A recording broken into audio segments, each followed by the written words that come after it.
కుటుంబ సభ్యుల మీద కానీ, బంధువుల మీద కానీ, స్నేహితుల మీద కానీ, ఇరుగు పొరుగు వారి మీద కానీ, శత్రువుల మీద కానీ, వారి మీద కోపం, కక్షలు, పగలు, ద్వేషాలు వారి మీద ఉంచుకున్నట్లయితే వారితో ప్రేమగా మనం మాట్లాడలేము, వారితో సమాధానకరంగా మనం మాట్లాడలేము అంటున్న దేవుడు.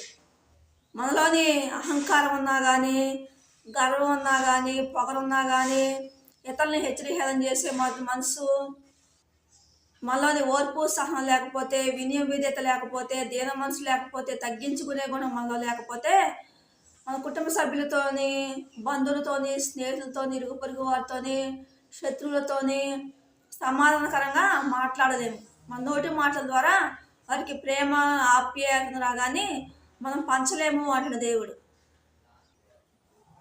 మనలోని కుటుంబ సభ్యుల మీద కుళ్ళున్నా కానీ, స్వార్థం ఉన్నా కానీ, అసూయ ఉన్నా కానీ, మత్సరములు ఉన్నా కానీ, విమతలు ఉన్నా కానీ, భేదాభిప్రాయాలు ఉన్నా కానీ, స్వప్రయోజనాన్ని విచారించుకోవడం, డంబానుసరమైన ప్రేమ, వారికి కీడు చేసే మనసు, హాని చేసే మనసు, అలాంటి చెడు లక్షణాలు మనలో ఉన్నట్లయితే మన కుటుంబ సభ్యులకు, మన బంధువులకు, మన స్నేహితులకు, మన ఇరుగు పొరుగు వారికి, మన శత్రువులకు వారితో మనం ప్రేమగా మాట్లాడలేము అంటున్న దేవుడు. వారికి ప్రేమను పంచలేము అంటున్న దేవుడు.